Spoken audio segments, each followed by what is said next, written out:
Welcome to the Fragility Forum 2022 podcast series produced by the Fragility, Conflict and Violence Group of the World Bank Group.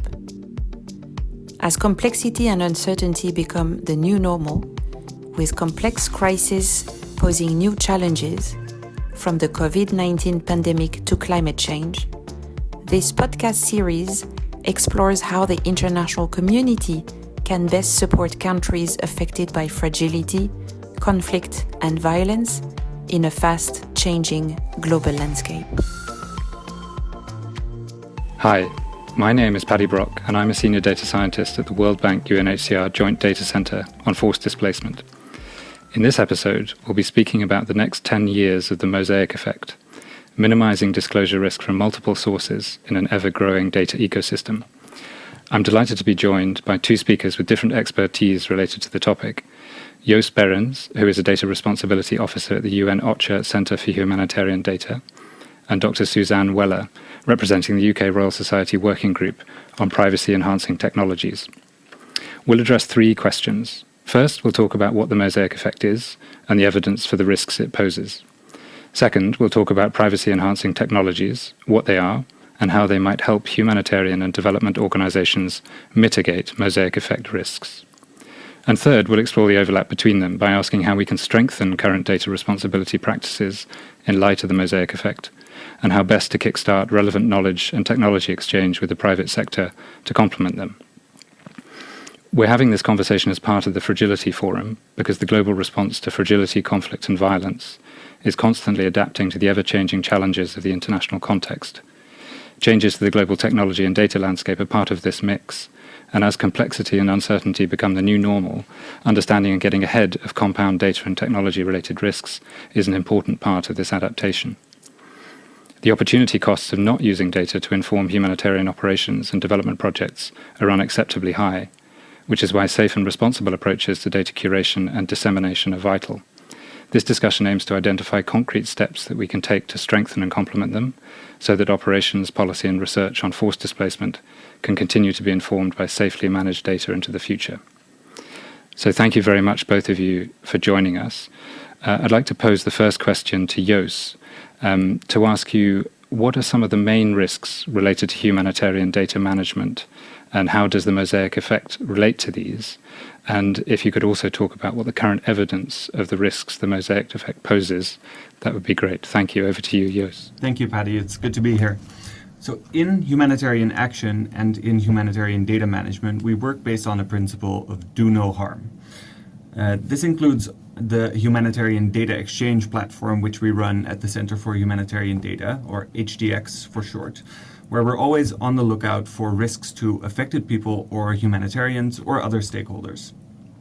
This includes risks both to individuals as well as to groups. This risk is contextual. So in some response environments, the presence of a given humanitarian organization conducting operations may be considered sensitive in itself. To help minimize such risk while maximizing the benefits of humanitarian data management, we've been working on data responsibility, the safe, ethical, and effective operational data management for humanitarian response. A key document to consider in this domain is the Iasc Operational Guidance on Data Responsibility in Humanitarian Action, which was released in February of last year. This document includes references to key principles such as data minimization, necessity, and proportionality. On the Humanitarian Data Exchange platform, we put these principles into practice by using a method called statistical disclosure control, and listeners can learn more about that by reading our guidance note on this process, as well as a description of how we apply it on HDX. It's important to distinguish between the risk of re-identification and disclosure. Re-identification means that we can find out the identity of an individual in data managed as part of humanitarian response. Attribute disclosure means that we can find out something new about an individual that we have already identified. The Mosaic Effect is defined as disparate items of information taking on added significance when combined with other items of information. For the purposes of this conversation, the Mosaic effect will be understood as the effect of datasets that on their own are not considered sensitive and can be made publicly available, but together can disclose the identity of individuals or attributes belonging to them. To better understand the risk of identities or attributes being disclosed through the Mosaic effect related to humanitarian data, the Center's data fellow Carol McInerney conducted an exploration of the Mosaic effect on the Humanitarian Data Exchange. Carol completed a data environment mapping on HDX, which she describes in her Fellows blog.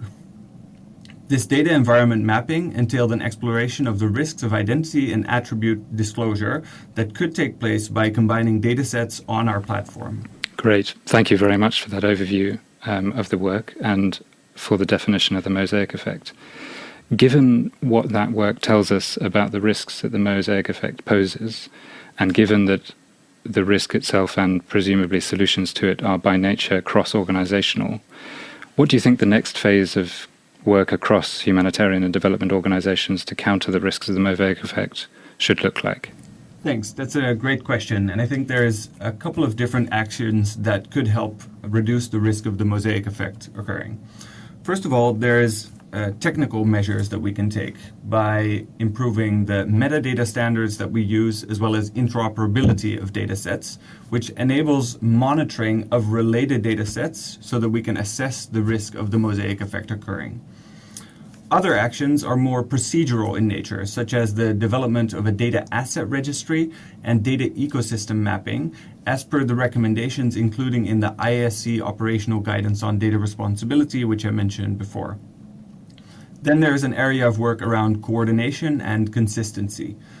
So using sector-wide governance fora, we can coordinate and make sure that we are consistent in dissemination of data sets to ensure that data sets are not shared on different platforms at different levels of aggregation.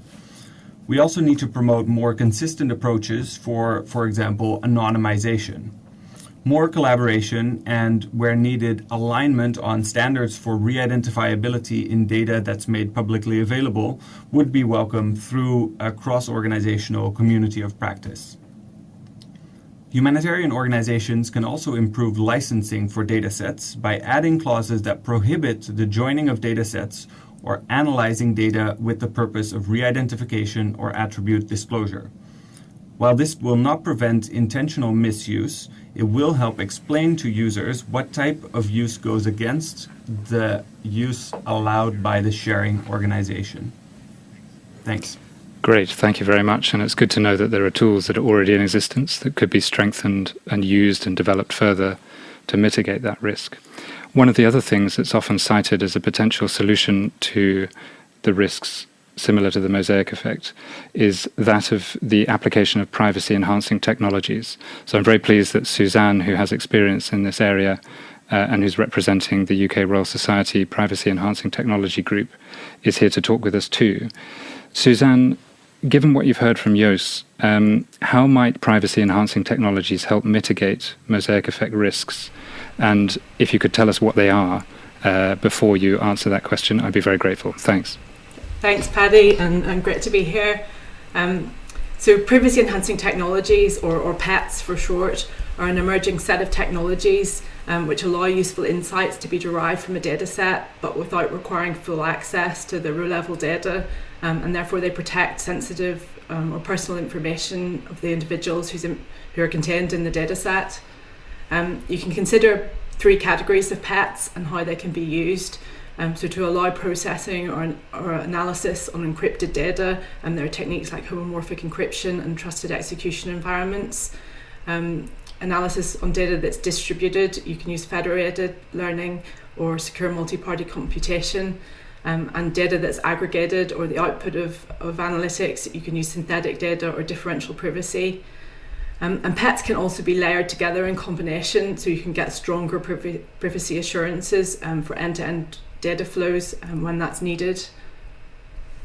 When it comes to thinking about how PETs can help counter future risks from the Mosaic effect, but at the same time be used to inform operations and planning, We're looking at ways to generate useful insights from sensitive personal data, but without that data being accessed or shared directly.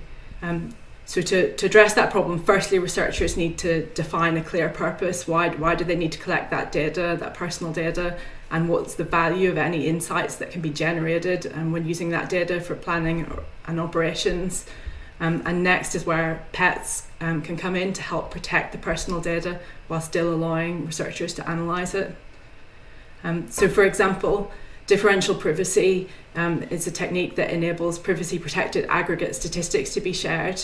Differentially private mechanisms add noise to a set of aggregate statistics, and that ensures that the values will be roughly the same whether or not any one individual's data is included in that data release. This provides a strong privacy guarantee that the analysis will reveal almost no information specific to any individual within that data set, even to an adversary with detailed knowledge of all the other individuals. In this context, we can also consider federated learning. So if I'm a researcher with a data set on people's locations, I can train a predictive model on my local data set. But with federated learning, that model can then also be sent to several remote data sets at other organisations, which I would never access or see directly. For example, it could be telecoms or other humanitarian organisations with data on people's locations. The model's then returned to me, having learned something new, improving its ability to predict people's movements, and therefore helping to make decisions about where to funnel resources in a crisis. Great, thank you. It's really helpful to have your insight on what these are and to hear about the variety and diversity of privacy-enhancing technologies, all the way from adding noise through differential privacy to more advanced federated learning approaches. And I guess that trade-off between utility and privacy protection is key. But I think the other thing that it would be interesting to come to further on in the discussion is the capabilities of organizations to deploy some of the more tech-heavy and complex of those solutions you've described. But the other angle I'd like to ask you about is a slightly tricky one, which is thinking about this from the private sector perspective and a wider aspect of the Mosaic Effect. So far we've talked about this in terms of humanitarian and development organization data. But is there, through combination of that data produced by humanitarian and development organizations with private sector data, an additional risk? And what do we know about disclosure and re-identification risk from private sector data in fragile contexts, if anything? Thanks. Yeah, I think you're right. It's a really difficult question. We've got little visibility of data that's held in the private sector, but I think it's clear that relevant and linkable data is being held. So with the prevalence of mobile phones and social media, data about people's locations, the patterns of their movements, their interactions and their opinions are definitely out there. And private companies have a responsibility to manage this data carefully. But there are also challenges. For example, organisations are subject to different governance and regulations, particularly across different jurisdictions, which might have very different data protection regimes. So private companies who are considering privacy with a minimum compliance approach might use very different standards of privacy protection. When it comes to the link with humanitarian data, I think exhaustively mapping out all of the possible sources of linkage would be very challenging indeed. So a more feasible and cautious approach might be to consider the attributes present in humanitarian data and to categorise them according to the extent to which they could be known externally and the sensitivity of that data in a humanitarian context. And then privacy controls can be selected and tuned in proportion to those risks. But even that can be highly challenging. So new techniques to re-identify individuals are being discovered. So people can be re-identified through patterns in their behaviour and not just the explicit attributes in the data set. So for example, in the last month, new work has demonstrated in practice that patterns of our interactions with other people, so who we meet, who we talk to, when, how often, these form a stable and recognisable fingerprint that in many cases can single us out, even when the data set is considered anonymous. So this points to a precautionary approach of assuming that linkable data is out there, and good data guardianship requires a combination of people, processes and technologies to mitigate those risks and ensure that the data can be used for beneficial purposes. Thank you. It's really good to be aware of this very fast-changing, wider landscape. And based on that, Jos, if I could bring you back in now, just to ask, given what we've heard there and what we understand in the humanitarian data ecosystem about the Mosaic Effect and the potential for privacy-enhancing technologies, do you think we need to change our current data responsibility approaches in light of this fast-changing landscape, part of which Suzanne was describing? Thanks. Thanks, Paddy, and thanks, Suzanne, for that great overview of these privacy-enhancing technologies. It's always really interesting to hear about these. Maybe just a note to make on the current practical evidence for risks of the Mosaic Effect occurring. So there are no known cases that we're aware of the Mosaic Effect being used to re-identify individuals or disclose attributes in order to cause harm. That doesn't mean that this is not happening out of sight. And furthermore, we shouldn't wait for this harm to materialize in order to take preventive action. Some of the approaches that Suzanne was mentioning, I think, are quite advanced given the current state of humanitarian data management, in which our approaches are usually less advanced than these. So, for example, one action that we've been taking on the humanitarian data exchange is something we call HDX Connect, whereby we allow organizations on the platform to only share metadata of their data set, and then allowing users to request access to the full data, which an organization can then give based on sort of their judgment of the request. These are some, I think, simpler approaches to preventing disclosure of identities or attributes. I think over time we will move towards some of these more advanced privacy-enhancing technologies, but at this point, I think HDX Connect gives you an idea of where the sector currently stands. Great, thank you. And also worth noting that the World Bank Microdata Library and the UNHCR Microdata Library take a similar approach to HDX, the HDX Connect approach that you just mentioned there, where organizations are beginning to work together to make sure that data is hosted in one place, but metadata can be listed in other places to increase its discoverability, but maintain a safe way of managing it across organizations. And thanks, good to know about the things that are already existing in this space and how we could strengthen them. I'd just like to come back to Suzanne to ask you about some practical steps that we could start to take. So given what we've discussed on the Mosaic Effect and where things are, we're talking about strengthening and complementing current practices. But is there anything from your perspective that you could say to the humanitarian and development community about how we can take practical steps towards kickstarting relevant knowledge and technology transfer from the private sector on these privacy-enhancing technologies? Thanks. So the nuances of which privacy-enhancing technologies to select and how they should be tuned often depends on a lot of the details of the use case. So I would say a great first step is to select a few of the most beneficial and the most common data sharing or analytics use cases and understand them in a bit more detail. So what is the data? Who is it being shared with? What insights do we want to obtain from the data? What is sensitive and must be protected in a humanitarian context? What might an adversary try to learn from a data set like this? And then there's a very active field of academic researchers, open source projects and industry providers who are seeking to develop PETs and make them usable for non-privacy experts. So together with expert partners, a next step could be to run pilot projects to select and validate the best technology and processes for these starter use cases and to assess the cost-benefit trade-offs. Great, thank you. That's a really good set of recommendations for us to take away and think about. And the Joint Data Center, the World Bank UNHCR Joint Data Center on Forced Displacement that I'm representing, last year had a strategic advisory council focused on responsible data access. And one of the things that we've been doing as part of this initiative is trying to bring partners together to pilot and explore exactly those issues that you've described there. And there have been some pilots. I'd just like to give Jos the opportunity to come back in on this in the humanitarian and development space on the application of privacy-enhancing technologies, for example, by the Joint IDP Profiling Service supported by UNHCR's Innovation Fund. And so, Jos, I just wanted to ask whether there's anything that you feel that we can take away from the experiments that have already been done on this in the humanitarian sphere to complement the recommendations that Suzanne was making there. Absolutely. Thanks, Paddy. And indeed, the GIPS pilot emphasized the importance of some of the points that are already mentioned. So this includes the importance of specifying use cases, questions, and queries, the user-friendliness of new technologies and how important that is, and then the capability of organizations to actually implement and use these privacy-enhancing technologies.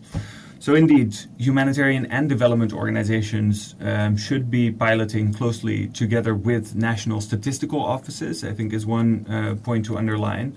National statistical offices are in a unique position as they have quite a complete overview of all national data available on a population in a given context. And so we should explore what makes humanitarian situations distinct from this complete overview that national statistical offices have, and how the methods and approaches that they have developed need to be adjusted to accommodate for these distinctions.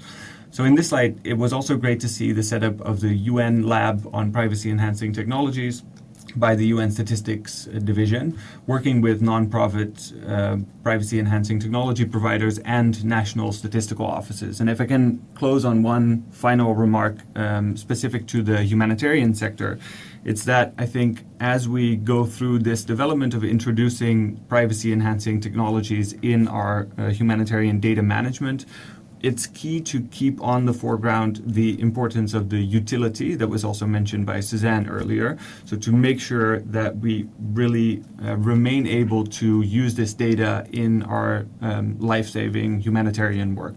Thanks, Paddy. Thanks, Jos. And the emphasis on working with and through national statistical offices is a good place to wrap up. We very much welcome the setup of the UN Privacy Enhancing Technology Lab 2. It's great to see a body coming together to start the process of practically working through some of the issues we've discussed here today. To sum up, we've covered the potential risks posed by the Mosaic Effect, how data responsibility approaches that we currently use can be strengthened to mitigate them, and how privacy-enhancing technologies could complement these. The opportunity costs of not using data to inform humanitarian operations and development projects are unacceptably high, which is why safe and responsible approaches to data curation and dissemination are vital. We've talked about the steps that can be taken to strengthen and complement them, to maintain trust, and so that operations, policy, and research can continue to be informed by responsibly managed data in the future. The World Bank UNHCR Joint Data Centre looks forward to continuing to work with UNHCR, the bank, and its partners on this. And to end, I'd like to thank our speakers, Jos and Suzanne. Many thanks for joining us and contributing your insight. This wraps up this episode of the podcast series. Thank you for listening, and please check out our other podcasts.